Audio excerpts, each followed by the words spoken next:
我们都知道啊，在游戏和工作的世界里，一块好的显示器就像是我们的眼睛，是我们与数字世界相连的一个窗口。相信大家都有过这样一个体验啊，玩游戏的时候屏幕太小，视野受限，总被敌人偷袭；又或者是工作学习中屏幕不够宽，来回切换窗口，效率低到爆炸。而以上的这些痛点呢，有没有办法一次性解决呢？当然有啊！欢迎来到胡小新的奇幻世界，我们现在就开始。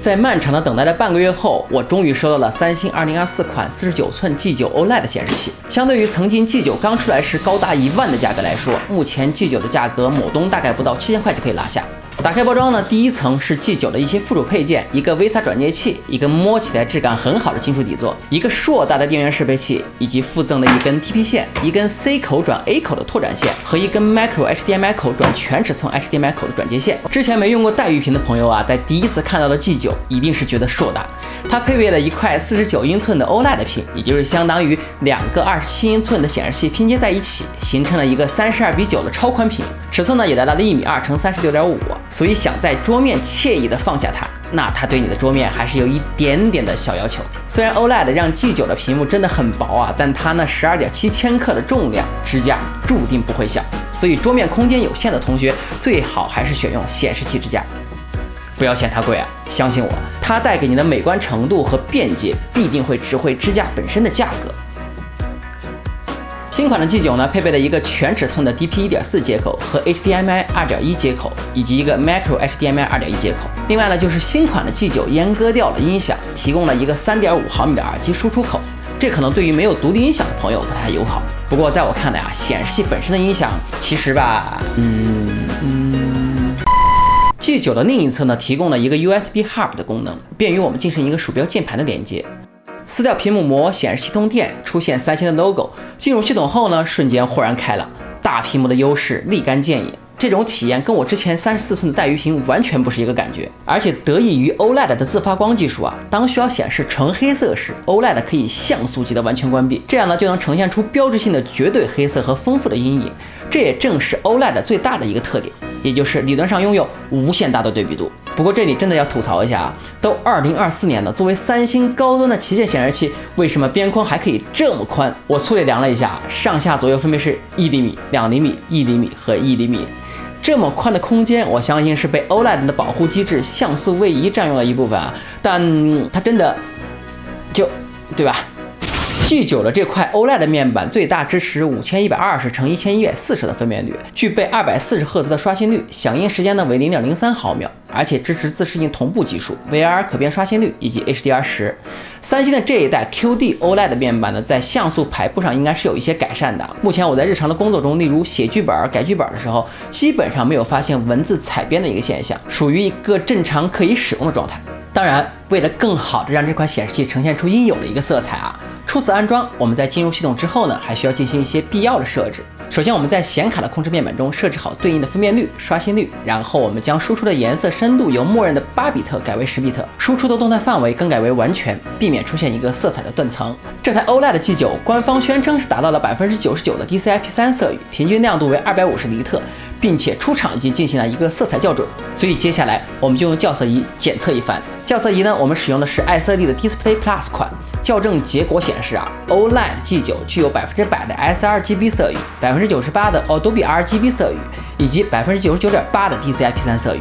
测试时呢 ，SDR 平均亮度为230尼特左右。这个色准数据无疑是让我欣喜的啊，尤其是对于需要经常审片的影像工作者来说。之后呢，我们再次对校色结果进行了一个验证，平均德差异为0.21，可谓是相当优秀。并且当我们安装完显示器驱动之后，对，你没有听错，显示器驱动。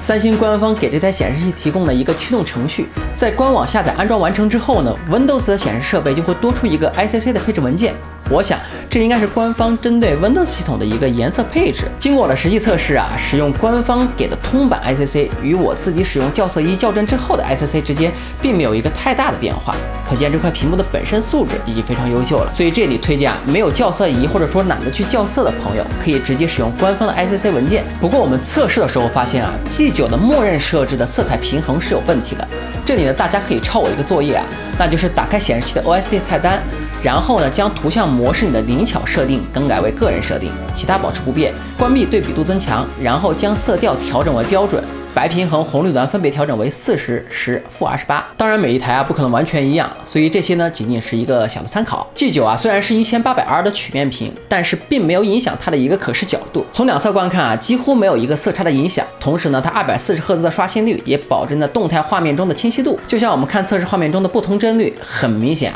240帧的帧率要更为清晰和流畅。这一点尤其在我们使用鼠标指针时，直接反映在我们对鼠标指针上的感觉。就像我现在用惯的高刷新率的屏幕，如果现在突然给我一个60刷新的屏幕，那我就会很难受了。鼠标在屏幕上移动的指针，总会让我觉得一卡一卡的，就很难再适应到低刷新率的屏幕上。当然32:9的比例注定让 G9 无法成为一个观影利器，毕竟不符合常规的电影比例，两头都会出现硕大的黑边。但是对于实时渲染的游戏而言，G9真的是超级适合。它的超宽曲面屏简直是完美的沉浸感加强利器，让所有游戏玩起来都近乎于一个身临其境的效果。像《地平线5》中，无论是第三人称视角还是第一人称视角，更宽广的画面、更多的细节，都仿佛置身于车内，参与真实的比赛。再比如我最喜爱的微软模拟飞行，也是原生支持32:9的比例，甚至我在机舱内的视角都可以横盖整个的 A320 机舱画面。如果再配上实体的飞行外设，可别说，还真有一点模拟机舱的感觉了。赛博朋克2077大表哥也都是支持32:9的原生比例，游戏体验非常爽。而大热的国产3A《黑神话：悟空》在打完宽屏补丁之后呢，也是同样可以进行一个全屏幕的游玩。那说完了普通的3A 游戏那这种超宽屏屏幕对于那个游戏肯定比原来34寸大鱼屏要更加的外挂一些。我们实际测试在英雄联盟中使用 G9 可以直接看到2座半塔之间的距离，简直是一个视野神器啊！只要我们插好眼，怎么会被偷袭呢？而34寸的21:9的带鱼屏，虽然相对于16:9来说有一定视野的提升，但是相对于32:9的 G9 来说，还是略逊一筹的。这一代的 G9取消了遥控器的配备，不再内置三星自己的电视系统。没有了内置系统，这一代的 G9 操作上全部靠后背上的一个4项按钮来设置。通过这个按钮呢，我们可以对 G9 进行一个 VR 开取、GPU 同步、屏幕宽高比的选择，以及 G9 后方游戏氛围灯的开启等等更为细节的一个设置。不过这个游戏氛围灯在我开启之后并不能与我的 PC 进行一个联动。有方案的朋友欢迎弹幕留言给我前面说到 G9 的大小相当于2台标准的27英寸的显示器拼接在一起，所以我们也可以将它当做2台27英寸的显示器来使用，将另一台设备呢连到 G9， 然后在设置菜单中打开 PIP、PPP 的模式，这样呢你就拥有了2台标准的16:9的显示器了。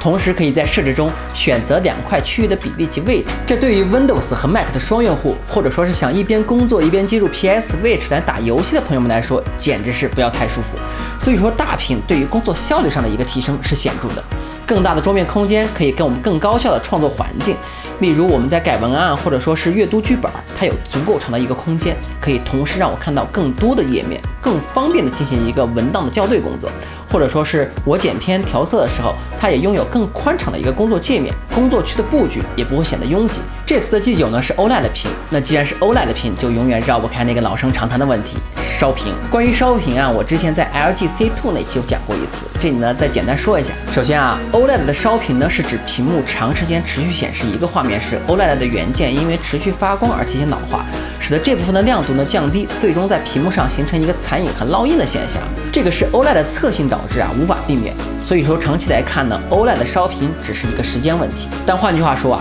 什么产品使用寿命不是时间问题呢？而且目前 OLED 的技术也一直在革新，厂商呢也是在使用技术手段来延缓这种现象的发生。例如 G9 在我们长时间画面不动的时候，就会降低屏幕的一个亮度来保护屏幕。在我们长时间使用之后呢，屏幕也会自行进行一个像素清理的操作。